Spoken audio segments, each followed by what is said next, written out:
Games are one of the biggest platforms in terms of the number of sports competition on the agenda and countries represented. So it has, of course, very clear link with private security. Over the weekend, there was a very prominent private security connection to the football industry and to the protection of players. I don't know if anyone saw the Raheem Sterling incident where he had to fly home from the World Cup, from the English team at the World Cup, as his house was broken into an armed robbery back at home.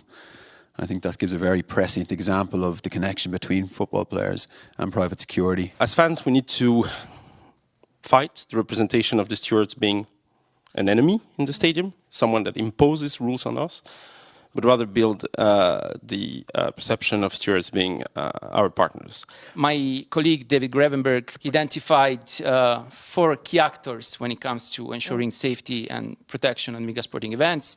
The military, the police, stewards, volunteers. Private security probably fits within stewards and police. They're somewhere there. Learning from other industries and other sporting organisations, I think the safety officer role is a big thing. The safety officer role at different organisations, whether it's sporting or outside of sport, is very significant. It has that crossover, I know, with the people Ronan represents in terms of the fans and also the players. It's a crucial role. The competition organisers can learn a lot from the way, as you say, rugby can do it or other sports have done it. The world of sport is slowly aligning with the GPs.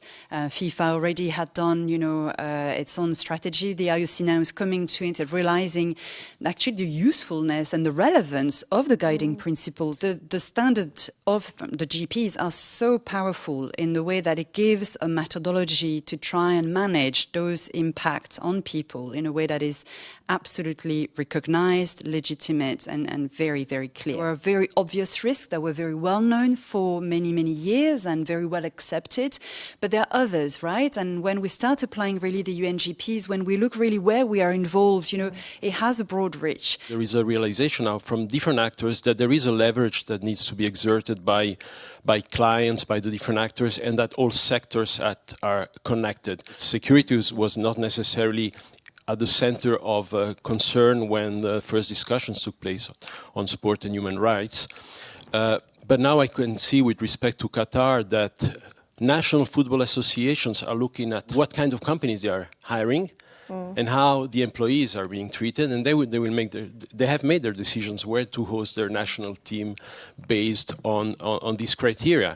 There's definitely more scrutiny on how we select, the edition of the games. And there's more effort from the sports governing bodies to integrate human rights consideration, assessment, a much better understanding right from the onset. The problem in football and its sporting events in general is that the way we are hosted is seen too much from a security perspective, not enough from a safety perspective, and not at all from the service perspective.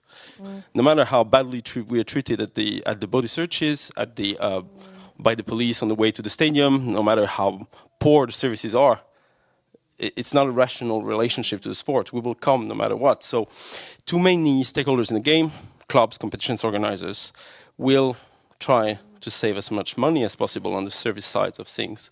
By hosting people properly, you will make a safer event. Technology can be a force for good. It can really help, manage impact on violations of people, unsafe behavior, discriminatory behavior, so long as, of course, the privacy of people are really well respected. And that's where it's very difficult to manage. It goes back also to the geography and the legislations that are in place in those different countries. That we can only be safe if stewards can do their job properly, can have the best possible salary, can be trained, and that the job is attractive enough that they remain. When it comes to the current trends, what is worrying is, one, this huge turnover. The quality of the work being performed at the stadium is decreasing.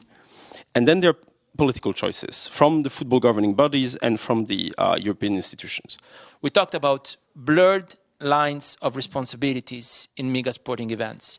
And the connection between public and private security is one clear example of the issue at stake. But throughout the life cycle, we see this confusion happening pretty often. And one of the tasks of the center and of our work together with our stakeholders is to better define the roles and responsibilities of each actor. I think that it is very, very important to understand the rules of engagement. And the earlier this is made, the better, because then people can be trained, people can understand the risks, and people can have the tools and instruments available to address them.